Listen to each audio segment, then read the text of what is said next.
요즘에 가정마다 엄마 아빠 닮은 자녀들만 있는 게 아니고 전혀 성별이 다르고 생김새도 다른데 또 다른 자녀들이 집집마다 많이 있으시더라고요. 무슨 자녀일까? 네, 옛날에는 뽀삐, 바둑이 이렇게 이제 불렀는데 강아지, 고양이들이 사람 이름을 하고 있더라고요. 대략 헷갈리기 쉬운 시대입니다. 애견의 문화가 근 몇십 년 사이에 펫 문화라고 하죠. 애완동물, 말조차도 요즘엔 반려자를 많이 써요. 옛날에 평생의 반려자는 남편과 아내인 줄만 알았는데 이제 반려하는 아이들이 더 많이 늘어가는 그런 세대. 1인 가구가 늘어가다 보니까 정둘 곳이 없어서 이 현대 사회, 물질 문명의 사회가 오히려 만들어 놓은 또 다른 현상 중에 하나이기도 합니다. 그러다 보니 저희 교회 성도님들은 그래도 분별력이 있으셔가지고 요즘에 뭐 그렇게까지 부탁은 아직은 안 하세요. 목사님, 우리 집에 강아지가 지금 심히 아픈 중에 있는데 오셔서 손을 대고 안수하여 기도해 주십시오.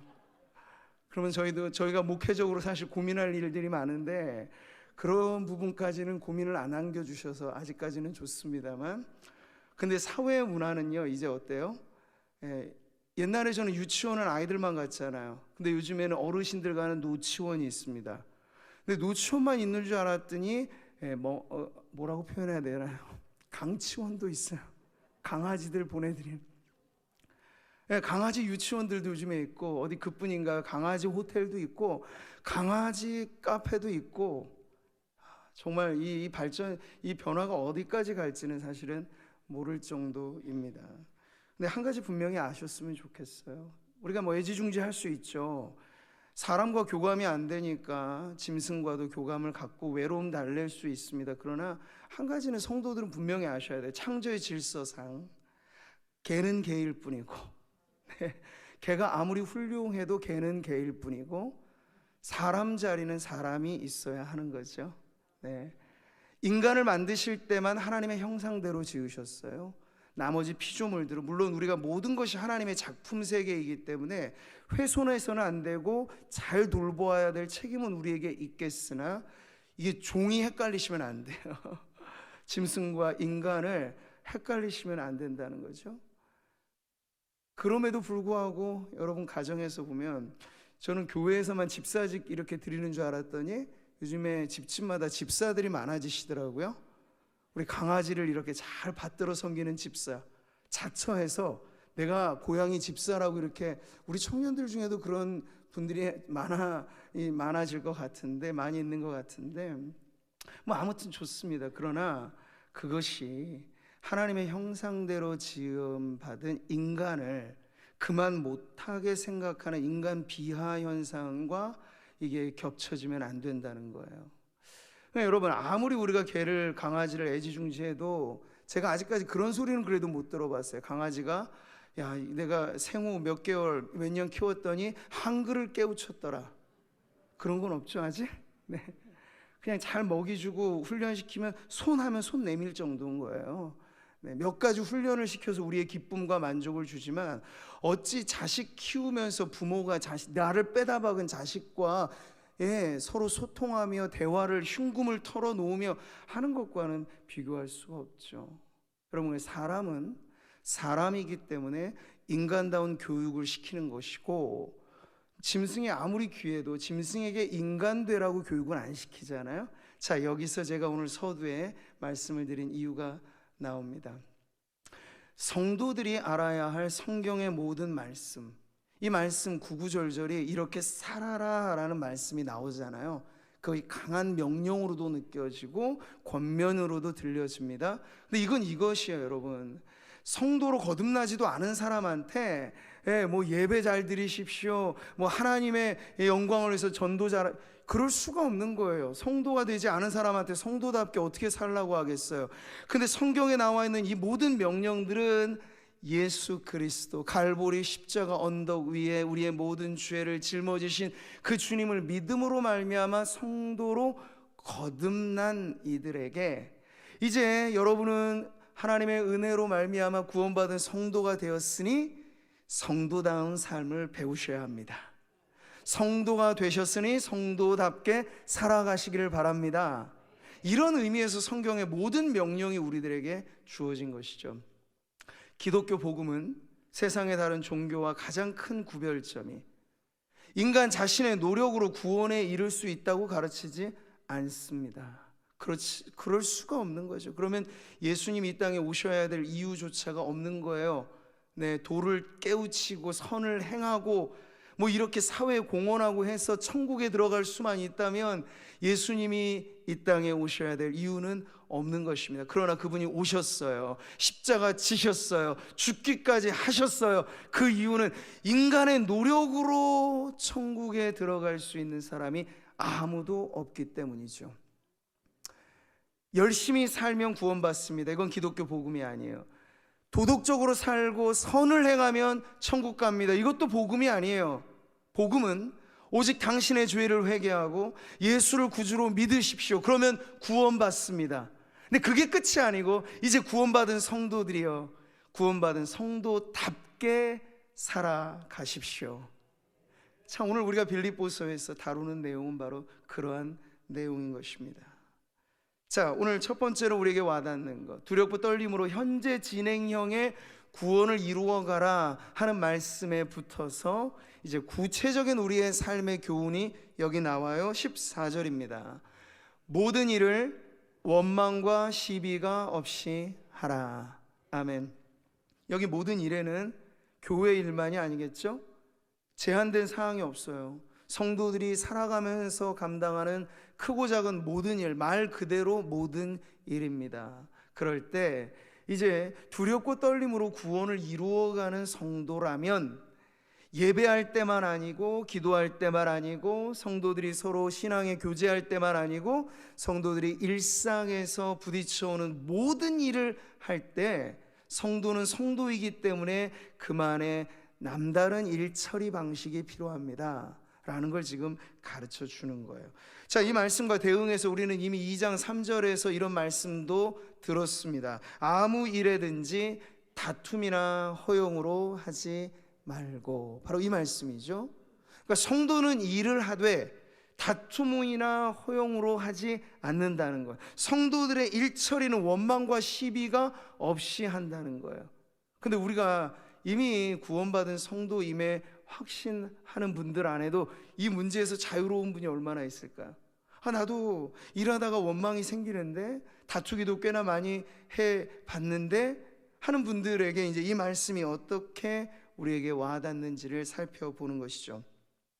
자, 여기 원망이라고 하는 말, 이 원망이라고 하는 말의 원어적인 의미는 소란스러움입니다. 공귀시모스라고 하는 이 단어를 의성어로 어떤 주석가는 이렇게 표현을 해요. 쾅, 우르릉 쾅쾅 탁, 뭐 획. 어때요? 소리가 좀 거칠죠? 네, 요란하고 소란스럽습니다. 그런 표현인 거예요. 일을 하면서 요란스레 떠들고, 이게 이제 사람과의 관계에서는 뒷이야기, 우리가 뒷담화라고 말하는 그런 이야기들이 있게 되면 그게 이제 원망의 단초가 된다는 거죠. 원망과 시비, 이것은 뒷담화와 말다툼, 이런 것들을 가리키는 말입니다. 자, 이 가르침에 있어서 지금 사도 바울은요, 반면교사를 이제 세우는데 바로 구약시대 하나님의 백성이었던 이스라엘 민족의 이야기를 들려주죠. 우리가 알고 있는 이스라엘 백성의 위대한 구원의 시작은 출애굽으로부터 출발합니다. 10가지 재앙에서 면함을 구원을 받았고, 더불어서 이제 애굽에서 탈출하여 자유민이 된 그들 앞에 놓여져 있는 난관이 홍해라고 하는 건널 수 없는 바다가 떡 버티고 있잖아요. 근데 하나님은 그 홍해물도 갈라놓으셨어요. 바다가 육지가 되어서 건너게 하셨죠. 이 정도 급의 구원이라면 여러분 어때요? 야, 이 엄청난 기적, 놀라울 만한 이러한 일들을 경험했다면 난 평생 잊지 못할, 하나님께 대한 감사로만 충만한 삶을 살아야 마땅할 것 같고, 그게 지당할 것 같은데 얼마 지나지 않았어요. 홍해를 건너고 광야에 도착해서 얼마 지나지 않는 시점에서 먹을 게 뚝 떨어지니까 그들 안에 뭐가 스물스물 올라오냐면 원망이 생기는 거예요. 메마른 광야를 지나면서 마실 물이 좀 부족해질까 하니까 불평이 올라오게 되는 거예요. 그들만 그럴까? 아니요, 우리도 마찬가지요. 기적 중에 기적은 누구입니까? 예수 그리스도예요. 여러분은 지금 홍해가 갈라지는 기적을 부러워할 필요가 없어요. 예수님으로 말미암는 구원은 그 기적을 초월하는 더 놀라운 기적을 우리는 갈보리 언덕을 지나 바로 여기에 우리가 구원받음의 자리에 있다는 건 엄청난 기적을 우리가 경험하게 된 것입니다.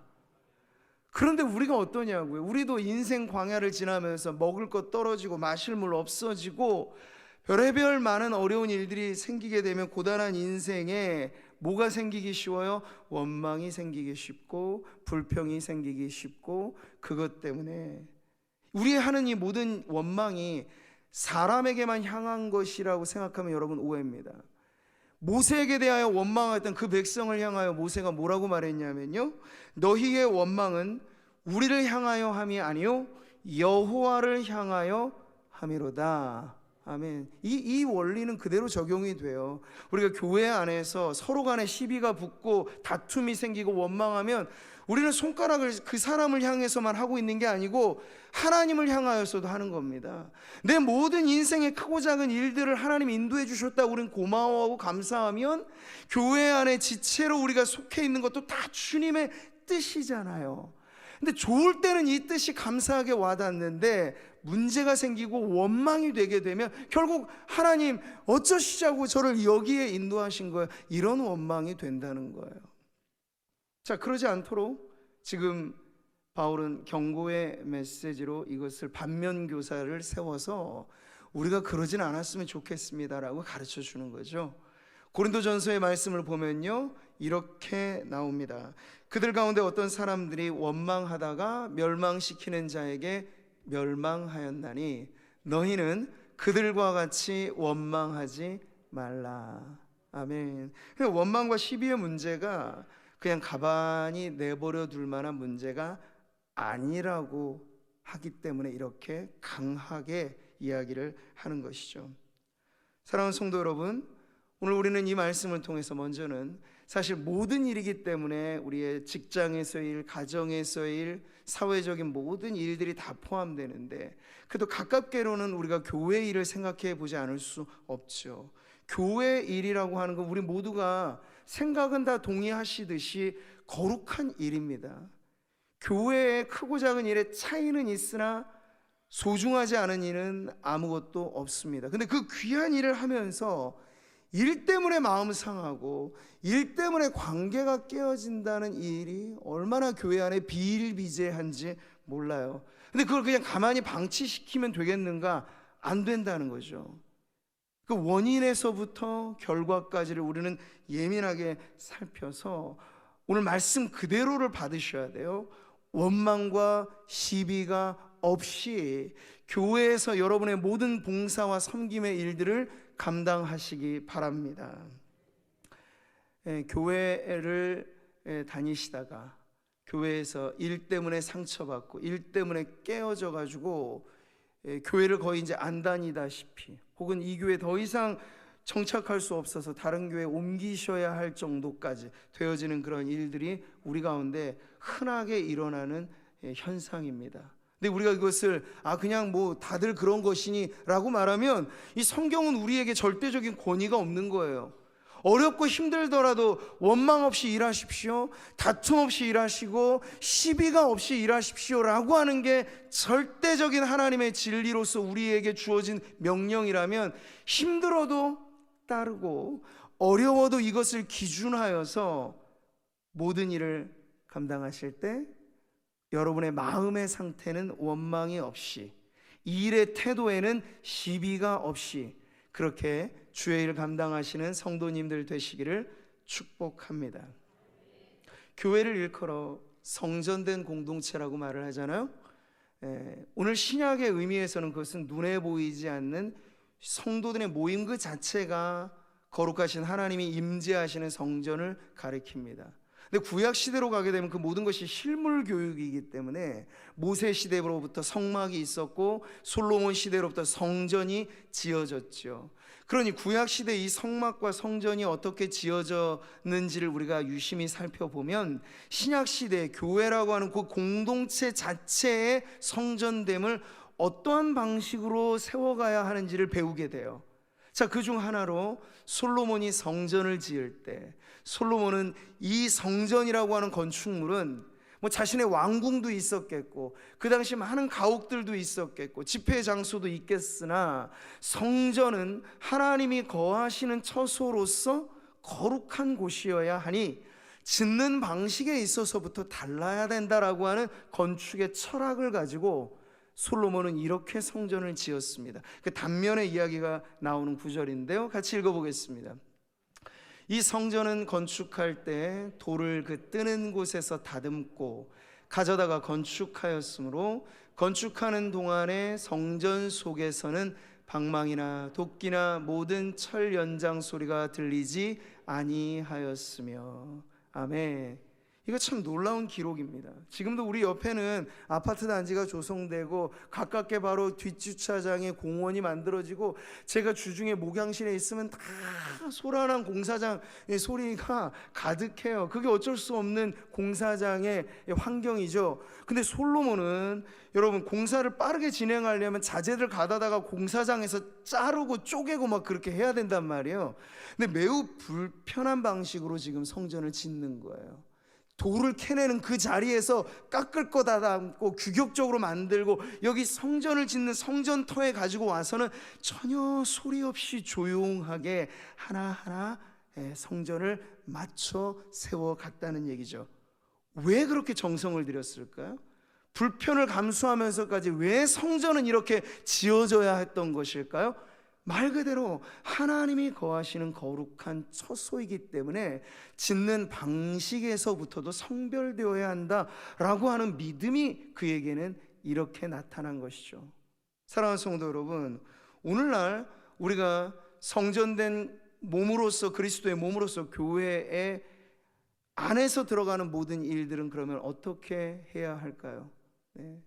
망치 소리, 톱 켜는 소리, 못 박는 소리, 이런 소리들이 소음을 이루듯이 교회 안에 행해지는 모든 일들에 소리와 소음이 가득하지 않도록 되도록이면, 우리가 일의 결과만이 아니라 세상은 결과만 알아주는 결과의 중심이라면 교회의 일은, 또 성도들이 일 처리하는 방식은 결과만이 아니라 시작에서 과정에 이르기까지도 하나님 앞에서 매우 신중하게 하나님이 원하시는 방식대로 원망과 시비와 다툼 없이 교회의 일을 감당하는 저와 여러분, 우리 모든 성도들 되시기를 축복합니다.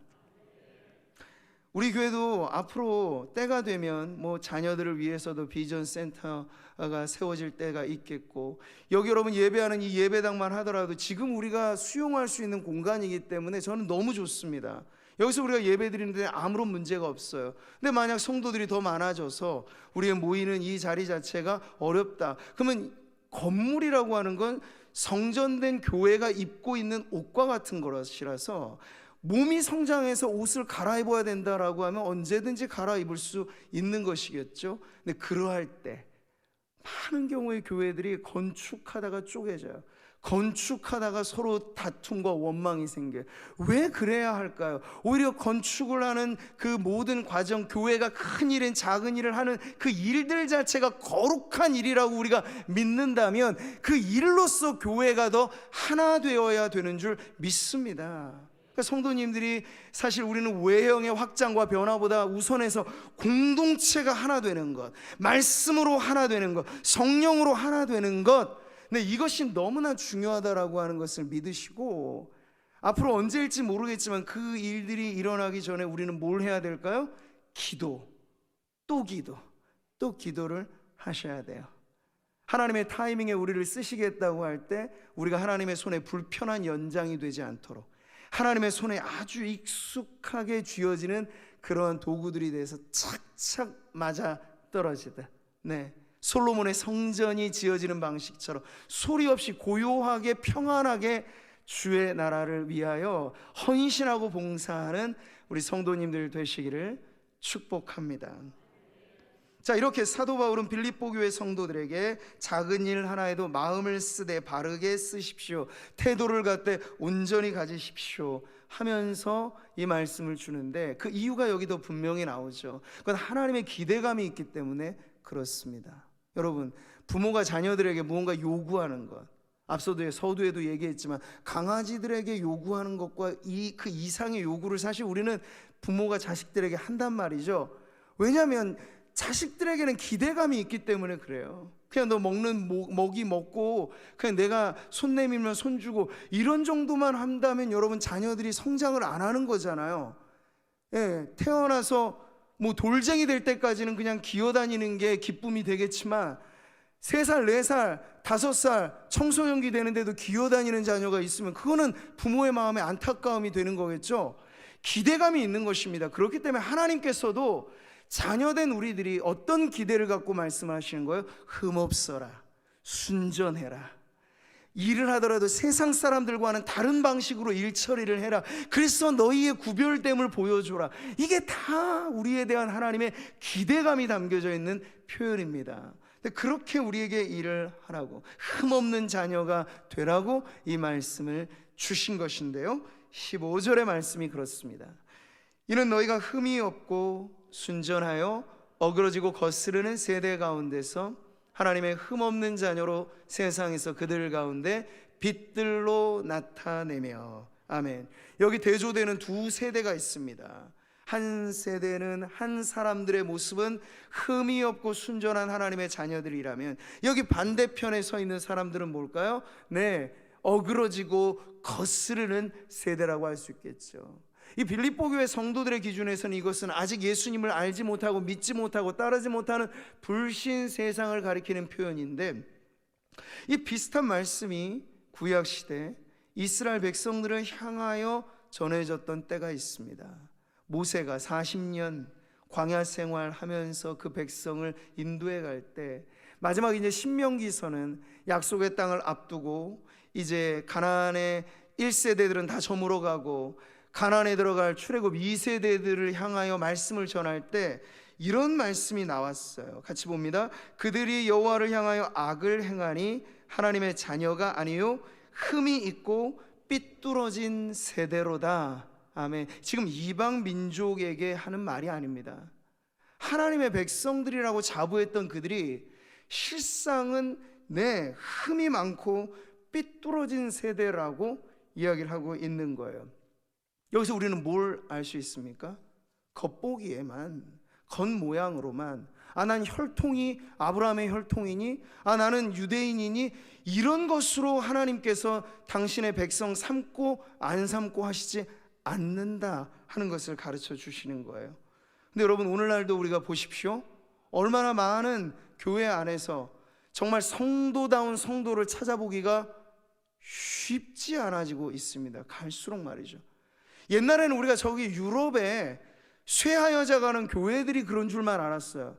미국에 많이 타락해가는 어떤 교회들 이야기인 줄만 알았는데, 아니요, 지금은 한국 교회가 이미 오래전부터 명목상의 신자들이라고 말하는 노미널 크리스찬, 그들의 겉보기에는 성도 같아요. 그들의 호칭은 성도라고도 불려져요. 그 이상의 직분까지도 있어요. 그런데 유심히 들여다보니 그들의 마음 가운데는 원망과 다툼밖에 없고, 저는 참 안타까운 소식을 목회하면서 자주 들어요. 우리 동료들에게서나 멀지 않는 가까운 곳에서 교회가 쪼개지고 나눠지고 분열되고 다투고 못 살겠다고 뛰쳐나오는 그런 일들이 왜 거룩한 성전된 교회에서 일어나야 되는 걸까? 가슴 칠 만한 노릇이 이 세상, 이 시대에 우리 한국교회 얼마나 많은지 몰라요? 근데 누가 그 일의 문제 중심에 있는 것일까요? 우리 아니겠습니까? 어떤 의미에서 명목상으로는 성도인데 실제 삶에서는 전혀 성도답지 않고, 일 처리하는 방식이 성도답지 않고, 하나님의 기대치가 하나님의 자녀로서 흠없고 순전하기를 바라는데 어그러지고 거스르는 세대와 너무 흡사해 있다면 문제는 바로 그 안에서 발생하게 되는 것입니다. 이런 말씀을 나누면, 그럼 누가 과연 나는 당당하게, 나는 전혀 흠이 없고 나는 완전합니다 말할 수 있겠습니까? 아마 예수님 당시에 율법의 의로는 흠이 없다고 자부했던 사람들이 바리새인들이었는데, 오늘날의 바리새인들이 아마 있다면 그들은 두 손 들고 저예요, 저는 전혀 흠이 없어요 라고 말하겠지만, 지금 이 말씀은요 100점짜리 답안지를 내라고 우리들에게 부담을 주는 말씀이 아니고, 살아생전에 사실 우리가 100점짜리가 어디 있겠습니까? 다 연약한 투성이고 부족한 많은 우리들인데, 다만 우리의 목표마저도 하향 평준화돼서 사람과 짐승이 구분이 전혀 안 될 정도의 이런 매우 흐릿해진 이 시대의 문화처럼 하나님의 백성들과 하나님 아닌 사람들의 구분점이 전혀 없이, 이게 교회인지 세상인지의 구분 없이 되어지지 말라고 말씀을 하는 거예요. 비록 내 점수는 아직 10점짜리 답안지밖에 안 되지만 그게 어디예요, 여러분? 예수님 믿기 전에는 우리 다 마이너스 점수였거든요. 0점도 못 됐거든요. 근데 예수님 믿어서 내가 1점 냈으면 이것도 대단한 변화예요. 그렇게 한 걸음 한 걸음씩 흠없고 순전한 하나님의 자녀로, 성도로 살아가라는 주님의 말씀인 것이죠. 하루아침에 예수님처럼 다 될 수 있다면 얼마나 좋겠습니까만, 우리는 살아가면서 예수님 닮아가라는 거룩한 삶으로의 부름을 받은 성도라고 하는 사실만큼은 잊지 말라는 것이 오늘 말씀의 가장 중요한 내용입니다. 그럼 어제가 다르고 오늘이 다르고 10년이 다르고, 적어도 오늘 지금 우리의 삶이 조금씩이라도 하나님의 기대치에 합하여 흠이 없어지는 삶으로, 더 순전해지는 삶으로 나아가야 되는 줄 믿습니다. 여러분, 빛과 어둠은 명백히 구분이 되죠. 예배당 안을 보십시오. 여러분, 여기에 천정에 띄어 있는 매입등 하나하나도 여러분 가정집에서 쓰는 형광등보다는 조도가 훨씬 밝은 불밝기예요.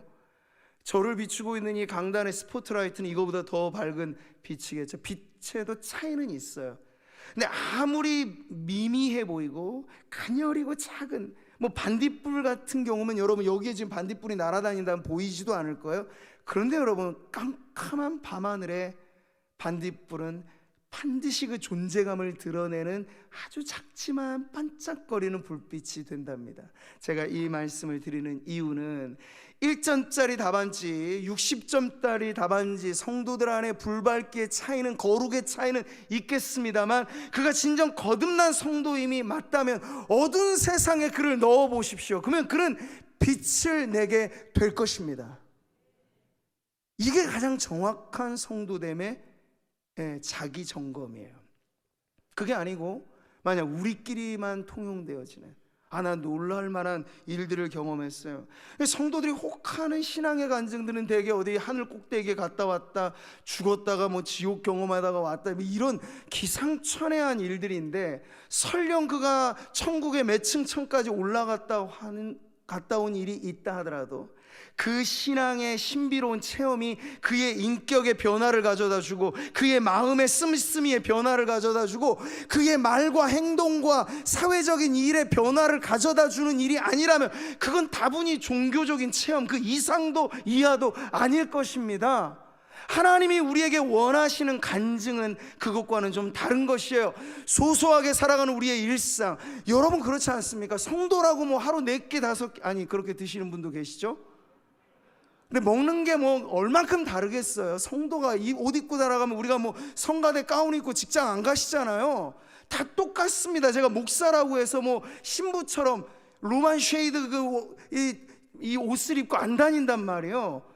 그러면 여러분, 세상에 섞여 살면 우리의 정체가 감춰질 수 있는 게 성도일까요? 아니에요. 빛이니 어둠에 들어가면 미세하더라도 어둠과는 다르다라고 하는 증거가 나올 수밖에 없어요. 이런 간증들, 내가 주의 말씀 따라 흠없고 순전하게 살고자 나 자신을 부인하고, 내가 완벽한 답안지는 비록 못 냈지만, 하다가 깨어지기도 하고 쓰러지기도 하고 나 넘어져 보기도 했지만 다시 말씀 붙잡고 오뚜기처럼 일어나서 주님 위해 살려고 이런저런 노력들을 하니 주님이 내게 은혜를 주시고 내 마음에 평강을 주셨어요. 여러분, 이런 간증이 성도들의 모임 안에서 있기를 바랍니다. 그런 간증들이 우리에게는 더 신앙 성장에 유의미한 아주 중요한 신앙의 체험이 되는 것이니까요. 바울은 사랑의 송가에서 이런 노래를 부르지 않았습니까? 내가 예언하는 능력이 있어 모든 비밀과 모든 지식을 알고 또 산을 옮길 만한 모든 믿음이 있을지라도 사랑이 없으면 내가 아무것도 아니요. 여기 보세요. 예언하는 능력이 있다 한들, 모든 비밀을 알 만한 계시에 통달한 누군가 혹 있다 한들, 태산을 옮길 만한 믿음이 있다 한들, 사랑, 이 여기서 말하는 사랑은 뭘까요? 그냥 느끼는 감정이 아니고 열매인 것입니다. 주님을 향하여 맺어지는 열매고, 교회를 향하여 맺어지는 열매고, 세상을 향하여 맺어지는 열매들. 풋과일은 텁텁합니다만 사과는 사과의 맛이 있고 배는 배의 맛이 있는 것입니다. 작다고 해서 사과가 배는 아니고, 크다고 해서 배가 사과는 아닌 것이죠. 열매는 정확히 그 맛으로, 모양으로 그 자신을 증명해내게 되어 있습니다. 이처럼 여러분, 사랑이라고 하는 열매가 맺어져서 여러분이 하시는 크고 작은 모든 일들 속에서 사랑이 있으면 원망은 사라져요. 사랑이 있으면 다툼은 없어져요. 빛과 어둠이 어떻게 공존할 수 있겠습니까? 미세하더라도 빛이 비춰지면 그 면적과 그 범위만큼은 어둠이 손쓸 수가 없어요. 그러니 사랑의 열매를 맺어감으로써 주님이 우리를 향하여 갖고 계신 그 기대에 부합하여 교회에서의 일이나 가정에서의 일이나 직장에서의 일이나 모든 일을 감당할 때 바로 열매로서 여러분의 성도됨을, 하나님의 자녀됨을 드러내는 우리 성도님들 되시기를 축복합니다. 이게 어두운 밤하늘에 빛나는 별의 모습이죠. 억지로 나를 과시하지 않잖아요. 별은 별인 것이기에 우리가 그 빛을 보는 것입니다. 자연스럽게 드러날 수밖에 없는 성도됨의 이 모습들이 여러분의 작은 일들 속에서도 스며 나오는, 꽃은 꽃이기에 향기가 나듯이 성도이기 때문에 다르다. 우리 직장에서 직원을 채용해 봤는데 이력서에 나 구미상목의 청년입니다 굳이 얘기를 안 해도 일을 시켜봤더니 일이 다른 거예요. 성실이 다른 거고 진실이 다른 거고 관계가 다른 거예요. 그러면 궁금한 게 생기는 거죠. 이 사람이 어떻게 이렇게 준비하였게 이런 사원을 우리가 뽑을 수 있었지? 나중에 알고 보니까 구미상모교회 청년부에 소속된 청년이라.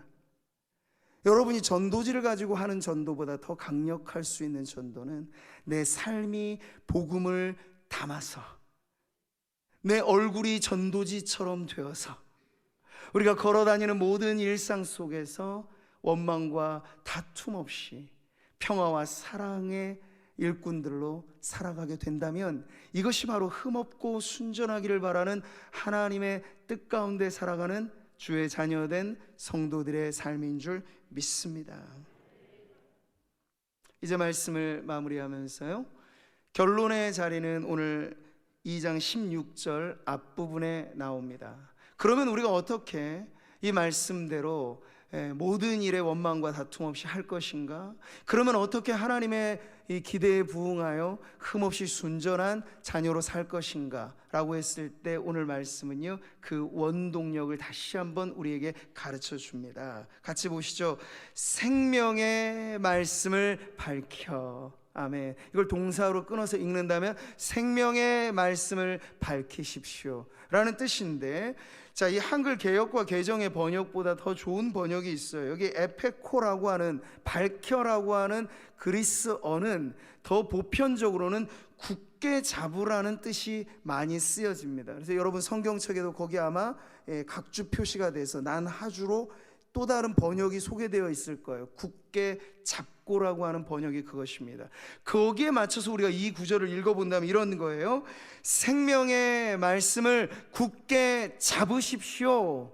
아멘. 그것이 흠없고 순전한 자녀로 살아가는 원동력이 되니, 생명의 말씀을 굳게 잡으십시오. 그러면 모든 일을 하되 원망과 시비와 다툼 없이 하게 될 것입니다. 바로 원동력을 우리에게 가르쳐 주면서 그렇게 살라고 하는 것이 하나님의 방식입니다. 할 수 없는 명령을 주시지 않고 우리가 감당하려고만 하면 그 명령을 감당할 수 있는 능력까지도 가르쳐 주시는 하나님, 참 좋으신 아버지를 우리는 섬기고 있으니, 여러분 혼자 죽어라 애쓰고 그렇게 해도 너는 지금 내 커트라인에 오르지 않았어, 이런 정말 하나님이 아니시고, 하고자만 한다면 그래 내가 너를 도와줄 거야, 내가 참으로 내 의로운 오른손으로 널 붙잡아 줄 거야, 걱정하지 마라, 염려하지 마라, 내가 너와 함께 한단다, 이게 바로 우리 하나님 아버지이십니다. 그래서 붙잡으라는 거예요. 하늘은 스스로 돕는 자를 돕는 게 아니고, 하나님 우리 아버지는 하나님을 붙잡는 자에게 이 모든 거룩한 삶을 살아갈 은혜와 능력을 베풀어 주십니다. 이 붙잡으라고 하는 단어와 함께 쓰여지는 또 하나의 해석은 바로 주목하라는 뜻이요.